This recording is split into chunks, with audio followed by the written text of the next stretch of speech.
and this episode is brought to you by Great Lakes Discs. Whether you're looking for cool new gear or your new favorite disc, Great Lake Discs has what you need. Click the Linktree link and you'll see Great Lake Disc link. Click that link and start your shopping today. While you're on the Linktree, you'll also see a link for Idio Sports. If you want to take your game to the next level, make sure you get Idio shoes on your feet. The only disc golf shoes made by disc golfers for disc golfers. Also use my discount code disc.seeker to save money on your next order. Without further ado, I'll let both my guests introduce themselves, where they're both from, and how did they even get into disc golf.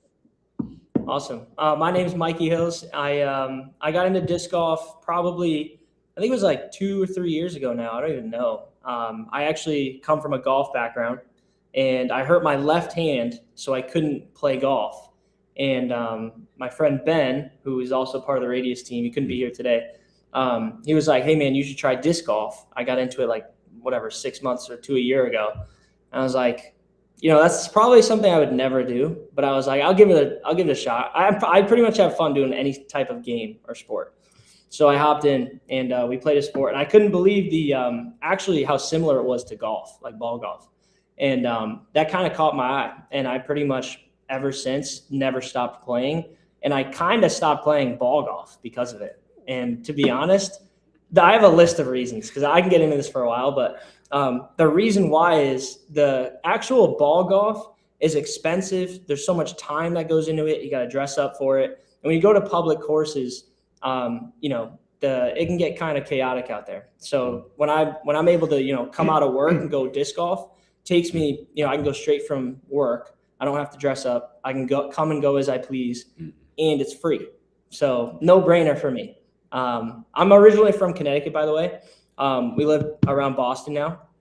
And I think that covers most of your questions. Yeah, and I'm Nick Harshaw. I am born and raised in good old land of Lincoln in Chicago, Illinois.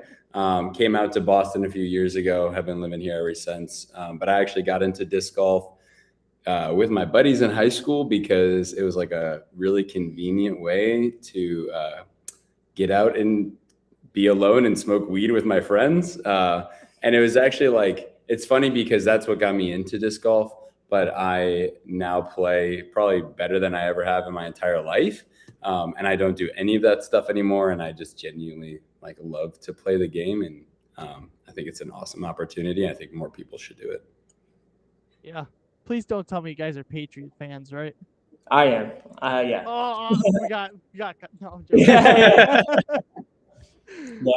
We've been pretty lucky. I feel super blessed. Too good to be true. It is crazy. It is genuinely last year was the icing on top, to be honest, the fact that we made it back. I know we didn't win, but I mean, from how we started the season, it was like a will we make the playoffs to, hey, we're in the Super Bowl. So that was fun to watch the run.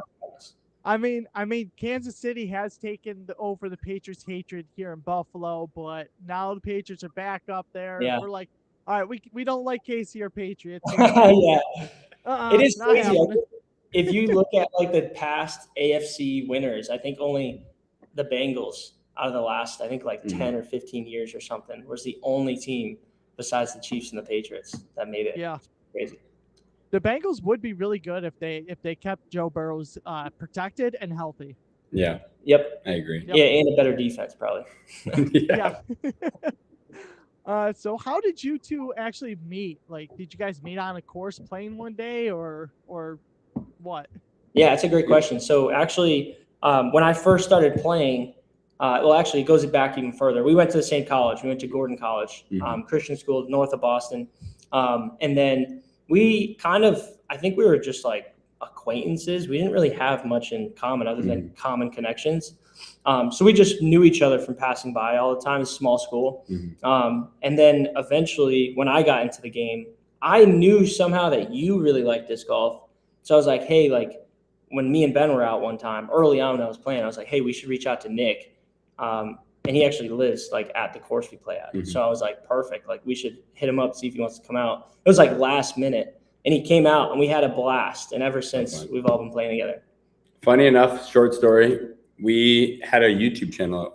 We still have a YouTube channel. Yeah. But one of the first videos that ever recorded was that first little match that it was just for fun. We didn't know if it was ever going to go online. We had no intention of posting it. And I mean, a year and a half later, yeah, it ended up, having the YouTube channel, and that being one of the first videos.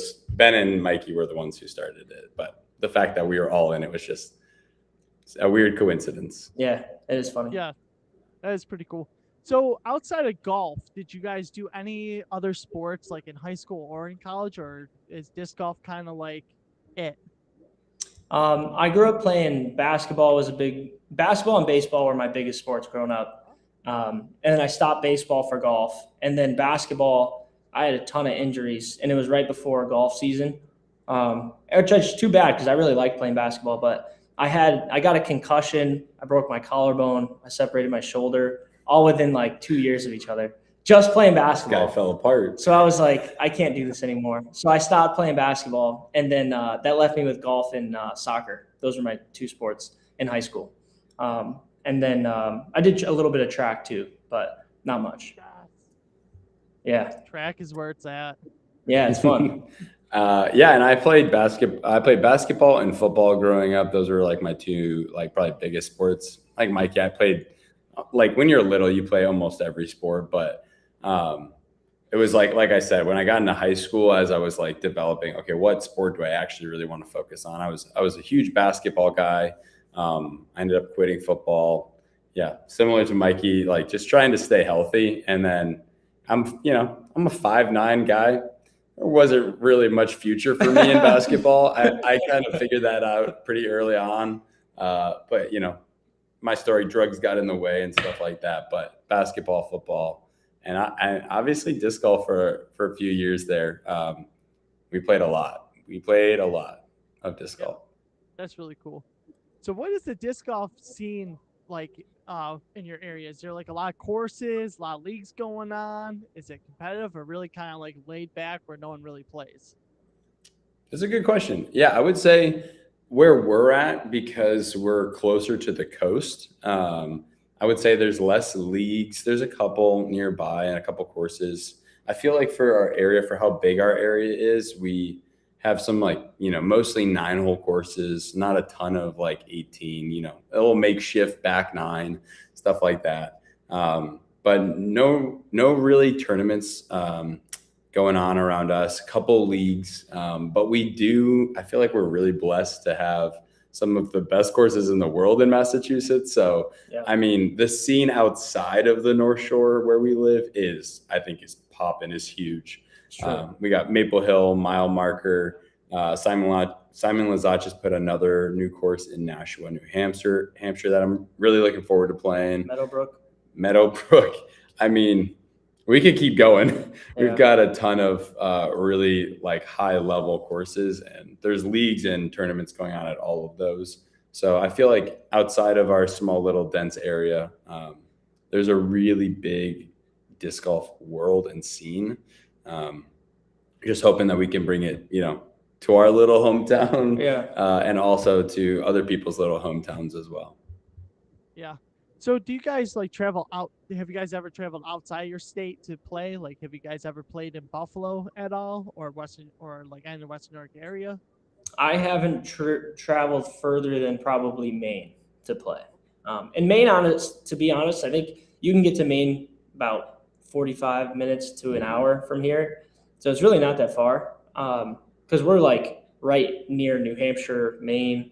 I think we went down to, obviously, I played in Connecticut. That's where I'm from. Have you played in Connecticut before? No. You haven't. We got to get you down there. And obviously, no, I haven't played in Buffalo or anywhere else. There was one course I played in Banff. I was there last year. That was unbelievable, actually. That was probably one of the coolest courses I've ever played in my life. That was really cool. And I've also never played in Buffalo, but I've played at plenty courses across the United States. I feel like since I lived in Illinois, and whenever we go on vacations and stuff like that, I always bring a few discs, and my wife's always super annoyed, why are you bringing 10 discs in this bag? We have no space. And I'm like, I'm playing a disc golf course when I get there, so I might as well bring a few discs, Smart. So it's nice. I feel like I haven't gotten to Buffalo. does Buffalo have good courses? Like, is that a stop that we need to make sure that we Oh hit? yes, like Okay. definitely two courses. All right, so there's two courses right by me. So there's Emory, and then there's Bond Lake. Those are the two courses that you guys have got to check out. And then if you're like in the Rochester area, you got to check out Chili and Parma. Okay. I did see one of them because I was in upstate New York last week, in the Adirondacks, and I saw it in Rochester. It was like I think it was one of the top rated in the state, if I'm not I mistaken. think that would be Parma, I believe. Yeah. So I don't know about you guys, but I am somebody who, like, I'll look at the highest rating courses in the state and be like, how far is you start rationalizing in your head, how far is it? Can I make it? Is it worth the amount of conversations you'll have to have with your significant other to make it happen? Yeah. Bond Lake is known for the hole 6 down the hill shot. Everybody knows it's the most iconic shot in Western New York because it's a massive downhill, like 700, 800 foot shot, and it hooks and towards the basket, like hooks dogleg left. It's phenomenal. It's one of the courses that's getting used for World Ams, and so is Emory. That's cool. That's sick. We'll have to look it up. Have to add it to the app. So yeah. So how do you guys practice, and like what do you guys make sure is like the key to your practice to keep your practices effective instead of just kind of slacking off and goofing off with like a practice? Yeah, I think for me personally, that's something that I struggle with, and that kind of is actually why Radius exists. Because when I would go out to the course, I'd really have no idea what I was doing. I'd have an idea in my head about what I wanted to accomplish, but what I end up doing is different between what I end up doing and what my mind wants me to do. I get distracted, thinking about life stuff, and that's part of the reason why I'm out there is just to get out and relax and play. But I don't want to suck either. So obviously, every once in a while, I'm like, hey, I got to lock in. Like, I want to like see some growth today. And when I'm out there, I felt for a while like a lost puppy a little bit of like no instruction. And then you have to go on YouTube, etc. And to be honest, they're all great. They're all awesome. But the problem is everybody sees things a little bit differently. They prioritize things a little bit differently. So then it's just like extra work for me to figure out what do I want to discern here and spend my time doing. And I think maybe what I have to do is just figure out a teacher or a coach that I'm like, hey, that's my guy. Like, I'm just going to listen to whatever this guy has to say. But for the time being, I mostly just go out and follow whatever the app says. Yeah. I think for me, I played, I'm 31. I started playing when I was 15. So like, oh wow, that's, and there was a couple of years where I took off. And so I think you can honestly say, okay, I've got 12 plus years of experience playing disc golf. And I think you end up learning by trial a lot. And so it's funny when people like when Mikey started playing or Ben was playing, like how do you, what do you do in this situation or what do you do with that? And realizing, like Mikey said, that it's not like a one size fits all necessarily in disc golf, and that like what works for me may not feel as natural or work as well for him or for Ben or for whoever that is. I just remember trying to like mimic professional players, like form and stances and putting, styles and stuff like that. And I was like the guy. If you ever seen like a little parody video of like a guy who changes his putting form every 2 weeks, like that was me at one point in my life. Like I was a push putter and I was a spin putter and I switched putters and I must have bought like 15 different putters. Like it was just you're trying to constantly figure out what it is.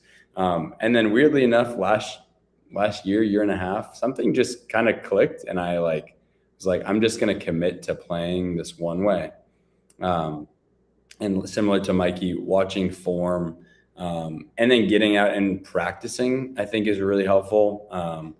Practicing, and even if you don't know what to practice, just getting out and like trying to make it a fluid motion that like looks like the pros in some way, shape, or form, and it looks like you've got good mechanics. Like you can kind of quickly tell when somebody gets on a course and if they've just picked up a disc or if they've like thrown a disc several times over and over again. So I feel like and one point it's just like, just play for 20 minutes. Like just get out, throw a few Frisbees around, putt a little bit. And if you can get out for 20 minutes a day, I think most people are going to be a lot better for 20 minutes than they did before. But that was my strategy early on. And I mean, praise God, now we got this amazing app that we can kind of like get some statistics in. I mean, there's really, Mikey will talk about it here in a little bit, but like some really cool features that I think people are going to like. If you're like, hey, I don't know what to do, or hey, I do want to get better at disc golf. Like, what's that missing link for me? I do think that this app is going to help that. Yeah, because like what Mikey was saying, like how like people don't see the course the same way. Like I'm forehand dominant, so the way I look at a course is completely different than like most people do, because I will find forehand lines where most people are like, I would have never seen that. And like most of my shots are equivalent to like how a left-hand backhand player plays. So when I look for like people that help me break down a course, no one really knows how to help me do that because I throw forehands. Like everyone in my area is basically backhand dominant, so I'm like kind of like stuck by myself. So it's always a struggle for me sometimes at courses to break down how a course is supposed to work for me because I'm forehand dominant. Yeah, and I think that's the other part about the game that we're hoping I think that there's a bit of physics that go into playing disc golf that a lot of people can get confused about. Like, what does an understable disc do? What does an overstable disc do? I mean, everybody like when you first start watching disc golf, you look at the pros and you're like, that guy's throwing a force. I need to throw a force. And then you throw a force and you're like, I can only make this thing go 200 feet. Like, is this really, how do I make this go further? So hopefully people spend less time trying to figure it out themselves and, can take what we've learned and apply it. So what is this app that you guys like have, and how did it go from idea to a full functioning app? Yeah, so this basically started as I think in the winter, I was working on another app for, I work in finance. So I was building something for that. And then obviously disc golf's been on my mind just because I loved it ever since I picked it up. And I've noticed that it's like a little underdeveloped in the sense that like you see like golf, for example. And I mean, it's just everybody wants to make something for golf. Everybody does.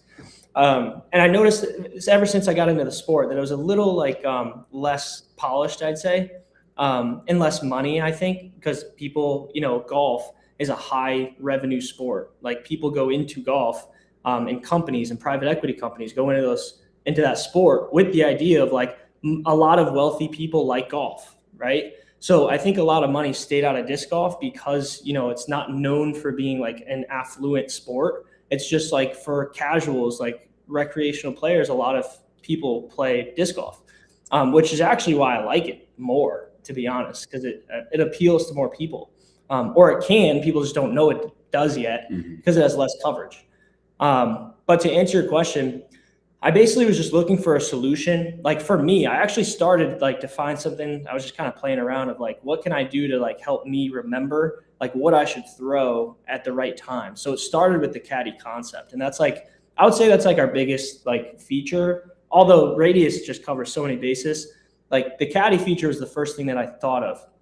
I was like, well, like if something could help me figure out what to throw here, because disc golf's unlike any other sport where like it has so many different discs, right? And different tools in the toolbox, we call it. Every other game, you have like either one basketball, one soccer ball, or in golf, you have like, I forget how many clubs. Man, that's 14? Bad. 14 clubs. I think you're right. Wow. Let's go. That's random. But disc golf, what's the amount of discs you can have in a bag? 15, 14? You can have as many as you can hold. Really? Is that actually this? Wow. Okay. So that's a great example, right? And not to mention, you could change it as much as you want. In golf, you get one putter. Nobody's gonna have more than one putter. It makes no sense. You're gonna have one driver, right? And you might have a 3-wood, etc. But in disc golf, you can have multiple distance drivers, multiple putters, multiple mid ranges. Like there's just so much. How do you figure that out? And then the flight numbers. Like there's so much that goes into this: the molds, the plastics, the brands, etc. The feel. Like it's unbelievable. I was overwhelmed. So I decided to make something to help me with that. And then it kind of grew from there. I was just like, man, I feel like if I could build this, like what other gaps are there that I can help, fill to help myself, but also like the community itself. Obviously, if I don't have it, they don't have it, right? Mhm. So what else can I do to help fill these gaps within the, space? And it kind of just led to this, all-in-one, like holistic, totally comprehensive app that helps people figure out, helps them track, right? Because I'm very, detailed and organized in my mind, that I want everything like very specifically placed, and I don't want to be inconvenienced of having to go to like 10 different places to find 10 different things. I want everything in one spot. So that's kind of what led Radius. Like if I can put this here, I want everything else here too. I don't want to have to go somewhere else to go get the rest of the stuff. So that's ultimately what led to this app concept. And obviously that grows daily. And we have, such awesome users. I'm still blown away. Like people are passionate about the app. And it's just cool to see that people come to us all the time with ideas, and they get to see their ideas literally happen in front of them, because a lot of them are good ideas. And to be honest, it's kind of like throwing crap against the wall to like bigger companies, just because they've been around for so long that they already have their moneymaker. They're good. They're not going to make big changes. They don't want to rock the boat, and I don't blame them. I get it. But it's a unique opportunity for us, because looking to grow and like figure out what does the community actually want, right? We're listening, whereas other companies may or may not be. Yeah, that's huge. Like there's a group of guys that recently just started playing disc golf with me, and like we were out today, and one of the guys asked me a question about the flight numbers. I just went off and was like, it does this, and he looks at me, he goes, I have no idea what the heck you just said. He goes, well, how is this supposed to fly? I'm like, I can't answer that because I don't throw the way you do. Like, and I feel like your app, it would fill that gap of what his question would be, and then that app would actually answer it for him, and I'd tell him what it's gonna do. Yep, exactly. And it's gonna learn the way he throws, and like he's gonna know. Okay, he starts selecting that disc.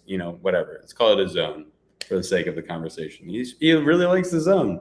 Maybe he forehands that thing really good, and he really loves it.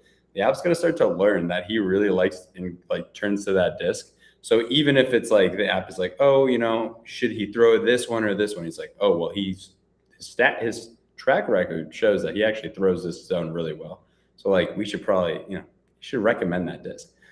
So I think I love that too about it, is like it really does start to know like what discs you throw, but like how well do you throw them?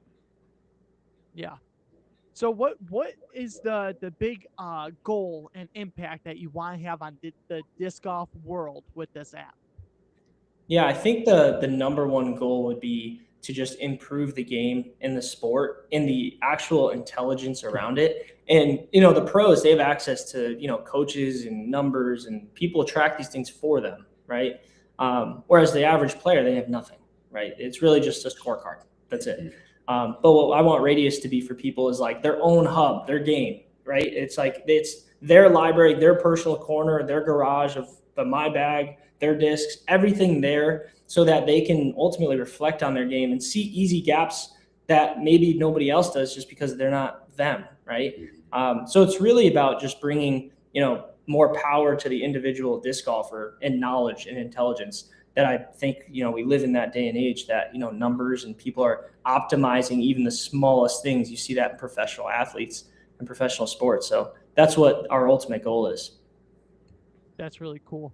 So how much has your guys' like rounds and games have improved since you guys have used your own app? Yeah, so it's still early because the app's only 3 to 6 months old. And to be honest, I basically use the app just to test features to make sure that I'm not going out and giving people crap. So I haven't really even been able to play that much and be like, I've grown this much, but that is something I want to do for our YouTube. It would just be a lengthy process that I would have to be able to, document that. But that is something that I intend to do, create like a literal experiment and just play without it. And then, hey, I'm going to play this amount of time with the app, and I got this much better. That's something I really want to do. Me speaking, I personally think that I actually have improved. I mean, and maybe it's from the practice of like what we've been doing in general. But I think one thing that's really cool about the app is that It actually kind of like gamifies like practicing. Like it makes practicing fun. It doesn't make it ambiguous. Like, oh, what am I like, Joshua? You talked about like, well, what do you actually do to practice? You know what I mean? Like so many people, when they go to practice, I mean, and this was true of me growing up playing any other sport. You really trusted whoever was teaching you. Like Yep. if you're actually going to become good at it, like if you had the best teacher, you're like, oh, I'm actually going to become good at basketball or soccer or whatever, right? At disc golf, it is like so incredibly hard. Like imagine the friends that you were just talking about coming to you being like, how do I throw this disc? Like it's so hard to nail down a disc golf teacher to be like, somebody teach me how to play this sport. Um, and so that's what I think is actually really cool about the app, that it like actually makes it fun. So it like has different things to actually practice that will tell you how to do it. And then as you input it, you're like, oh, sick. I actually like see my rating going up, right? Like my, in-app rating. But it's like, oh, I see that I've improved 3 points. Like, and I've been on the course where, I mean, I shot at like a minus 14 at our home course, which was like, I think I haven't heard of anybody shooting minus 14 at this course yet. And I mean, it's not the like hardest course in the world. Yeah. But I mean, still like that happened in the span of this app. So I think it's just, there's a lot of room to grow for each of us. And I think that there's a lot of room to grow for the app as a whole. Yeah. And think about it, like we all did sports where we had a coach literally lay out practice for us every single day. You like come out to like the track or whatever, like the basketball court, and every single day your coach would be like, all right, today we're doing this. And with disc golf, there's nothing. It's just like, oh, okay. So if I want to improve, what do I have to do? Like there's literally nothing out there. There's no one telling you every single day, hey, today we're going to do field work. We want to improve your forehand or backhand or this or that. It's literally just you going out there and figuring it out. Yep, Mhm. exactly. So, so what do you guys actually throw? Like, what's in your bag? You go first. My favorite question. Um, yeah. So starting with the putting putters as we usually do. I actually putt with Glow Yeti Pro AVRs. I actually collected them at one point. Like I just like bought them as a collection, and I saw them sitting on my rack last year, and I was like, these things look too pretty to just like let them sit there. So I started putting with them, and that was kind of like when my putting game really clicked for me. But I bag an array of different throwing putters. The Trash Panda Inner Core, the Mint Bullet, the MVP Particle, and then a Zone. For my mid ranges, I throw an Origin, Buzz SS, a Echo, Streamline Echo. I have an MVP. It is a Aaron Gossage reactor, and then a runway. Fairways, I throw Roadrunner. I have two Roadrunners of varying stabilities: Cicada, Mint, Crackle, Discraft, Raptor, Finish Line Era, an Onyx, and then an array of different drivers. I probably got 8 drivers, so of varying stabilities that I'm playing around with. So Yeah, just listing all those different discs is already stressing me out. That's too many. Yeah, I love mold mineralization, so I love having just a couple of molds. what do you throw? Man. So the fun fact, almost it's got to be like 60% of my bag is his discs. When I was first getting in the game, I like just had like crappy discs. I didn't know what I was doing. And every time we'd play, he'd be like, dude, try this disc, try this disc, try this disc. And it's like a kid on candy. It's like, absolutely, I'm going to try to throw this disc. But I think for putting putters, I really like the Keystones. I like those a lot. Throwing putter, my harp, love the harp. Feels so good in my hand. Mid ranges, I stick with, Mako. I really like just a straight. I like anything I can keep as straight as possible. Like I said, just simplify the game. I like the Mako a lot. The Buzzsaw, I really love that disc. It feels so good in my hand too. Similar to my harp. For whatever reason, those feel similar in my hand. And then for I got like the Trail. I got a Flippy Valkyrie. I've got a Passion. Love the Passion. And then I got my Strike's my favorite. Probably disc in my bag, to be honest. I love that disc. And then, my Destroyers, my baby, I've had that. I think that was the first disc I ever bought. Mhm. I'll always love that disc just for that purpose. But yeah, I think not to go through every disc, but that's the, the favorites. Yeah, I do the same thing with the group of guys that I've been recently starting to play with. Like every single time we go out, I'm like handing out discs, like, here, try this, try this. Yeah. So all their bags are like filled with my old discs, and Yeah. I tried throwing ones I didn't like. Dude, it's the best. I mean, like, I feel like if we're going to talk about growing the sport, when I see people with like an array of collection of this, I'm like, I hope that you're like trying to tell people and putting them in people's hands so that they can throw it. You know what I mean? Like, it's like the easiest way to get somebody hooked on disc golf is like give them 10 discs and see what they do. Yeah, Especially if they're already throwing the discs in general, they like have a desire to. Yeah, like this, a guy came out and joined us just the other day, his first time ever. I gave him like a whole bag of discs. He goes, "You're just handing these to me?" I'm like, "Yeah, I didn't like them." He goes, "What do you mean? You're just gonna give them to me?" I'm like, "Yeah, dude, just throw them, enjoy them." You're like, I only got 25 in my bag. I mean, hey. Yeah, I got like hundreds on a rack behind me, so I just kind of give things away, especially if I don't like how they fly. Yep. That looks just like my rack. Yes, can't go wrong with the PVC pipe racks. Best Like way to do it. $5 at Home Depot. It's the best. Yeah, the only bad part is when they fall apart and then your discs are all over the floor. It's like, oh no. Yeah, that is very true. Yeah. So as we're wrapping this up, you guys got any questions for me?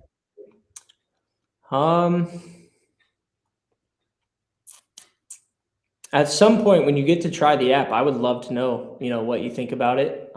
Any thoughts? If you have, recommendation. How long have you been playing disc golf for?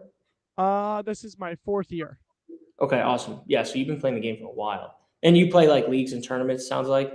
Yep, I do about 25 sanctioned tournaments and about 10 unsanctioned tournaments a year, and then I'm always involved with some type of a league all year round. Nice, man. What's your rating? It just went down. It's 894 right now. I was at the 901 club, but Let's go. I recently decided to take a step backwards because I was like, all right, I gotta learn backhand. I knew it would kill my rating, and I finally figured out backhand because I was I'm working with Coach T over at Slingshot. Okay. So he's broken down the backhand form and made it so simple and basic where I actually understand how to do it now. So now it's like, all right, now we can start actually backhanding some of these shots, and I should be back up to the 900 soon. So nice, man. That's awesome. That's super cool. Josh, have you had a chance to peep the app? I haven't had a chance to look at the app yet. So that's definitely on the to-do list, especially to introduce it to the group of guys that I'm playing with right now. Yeah. So it will definitely help them out a lot. Send Nick your username. We'll hook you up with Pro for a year so you can get a hold of it. All right, definitely.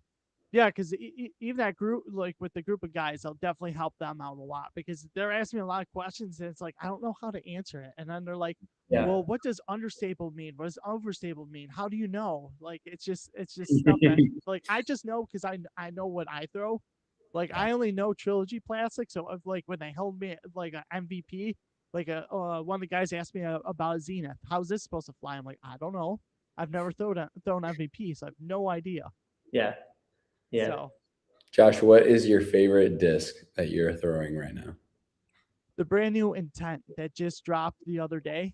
Yeah. Dynamic Disc gave it to me a few weeks in advance to try it out because they knew I was a huge Sake Bomb Felon freak. So, yeah. And this disc replaces the Sake Bomb Felon. It's less stable. So you get more of a glidey S curve instead of a super aggressive S curve when I throw it on forehand. So my buddy really loves the Sake Bomb, particularly like the Orbit Sake Bomb that he had. So yes, good to know. Yeah, he'll love the Intent even more. It's way better. It feels better in the hand. It's so much better. All right, Josh. My only other question is, how old are you, and how long are you like? I'm gonna be like, how old are you? Do you think your disc golf game is going to improve over the course of the next 10 years? What do you think? I'm 34. I would imagine because I throw forehand, like that's my dominant play. It will eventually start to like decline, just like quarterbacks or like pitchers. Mhm. Once you get older, your body can't really retain that snapping that you're able to at a younger age. So eventually, I'm gonna have to switch over to more of a backhand dominant if I want to keep competing at a high level. So yeah, that's Makes the only sense. unfortunate thing about age.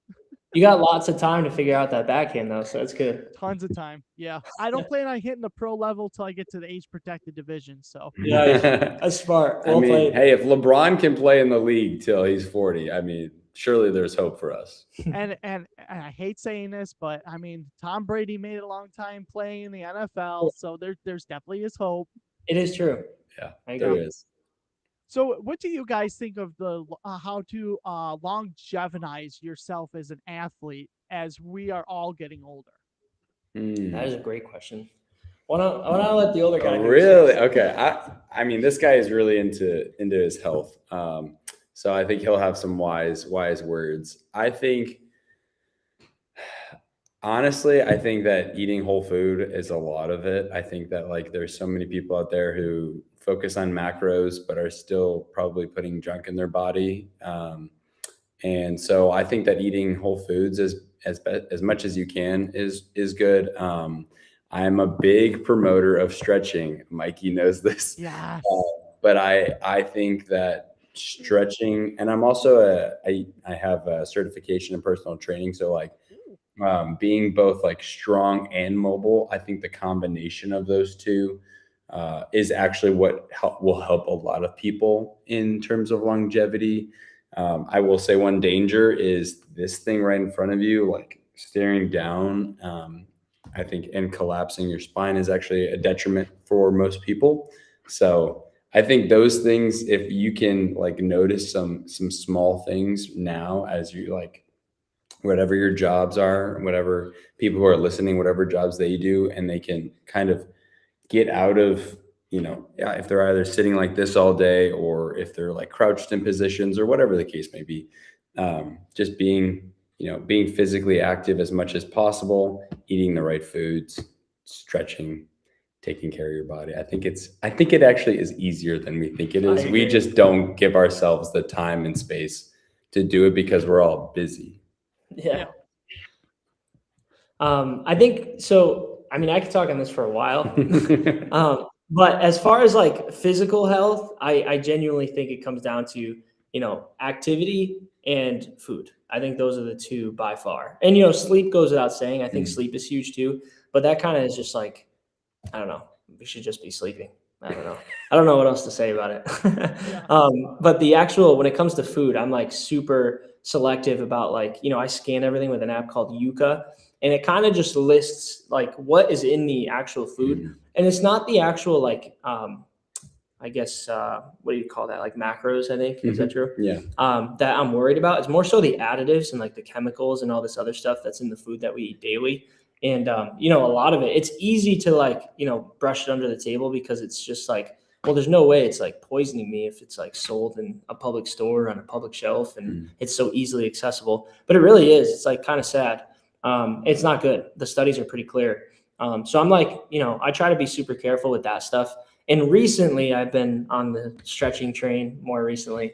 I've had a huge IT band thing recently. I think it was because I've been sitting so much like coding and doing the app that I wasn't getting out at all. Recently I've been able to get out more. But I think, stretching obviously is huge. And that's actually good for mental health too, believe it or not. And it makes sense because when your body's tense, it's holding all that, tension in your body. And obviously it has impact on your mind. But yeah, short answer, I think food and, activity is the two biggest things long term that'll make the difference. Yeah. And one thing is I've been getting older that I really have been noticing is rest days. You actually need rest days. True. Like when I was younger, I would say rest days, but I don't need that. And I would just constantly push through 7 days a week.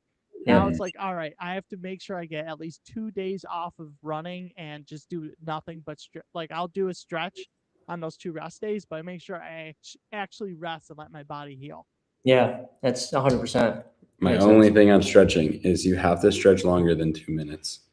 Yes. Most people say, I mean, I grew up Per muscle? per muscle. Like people think I just got to stretch 30 seconds. I'm like, no, Mm, you don't. That's not a stretch. If anything, you're just wearing on the muscle. Stretching for 2 minutes actually really does help. Like a lot of tension, like Mikey was saying, being released. So that's my only 2 Yeah. minutes. I didn't know that either, to be honest. I'm a huge advocate of stretching because I'm still a runner. Like I'll run like about 5-6 miles every other day. So stretching Wow. is huge. I love it. That's crazy. Yeah. That is crazy. That's crazy. You're still running 5 or 6 miles right now, like every other day. That's awesome. Yeah. Yeah. Like I used to compete with 5Ks, but like a 5K is always during tournament time, like when it's a tournament's going on. So I Mhm. choose going to the disc golf tournament over 5K. But Sure. yeah, it's been a while since I competed in a 5K, and the trophy case is kind of looking a little on the bare side now that I haven't run a 5K race in about 4 years. So Wow. Gonna have to get some disc golf trophies in there. Yeah. we're working on that. That's But awesome. so far hasn't gone to according to plan with that. So Yeah. That's right. It sounds like you're getting hooked up at with it's Nick from Slingshot, right? Coach T. Coach T. Is that same program that Nick runs or I'm Slingshot? not sure. I just know that I'm always in contact with Coach T, and like he's like the actual slingshot guy on YouTube. So Okay. and then he runs the Pro Form Academy as well. So I think his first name is Nick. Yeah, it, because I it wanna might watch. be. I'm not sure. Like I'm terrible with names, so it could be. He looks a little bit like me. He's got a full mustache. He's got a full beard, right? Yes. Yeah. Yeah. Yeah. So it might be him. I don't. That might be his first name. I don't know. I just know him as Coach T. Dude So can bomb. Dude can throw a disc. yeah. So you guys got any more questions for me? I think so. Yeah, I think no. All right, cool. I got one more actually about fitness. As you're getting older, are you supposed to switch from like going super heavy with lifting to now being more focused on getting the full like mobility of the exercise? That's a good question. I feel like that's a you question. I have no idea, to be honest. I'm not sure.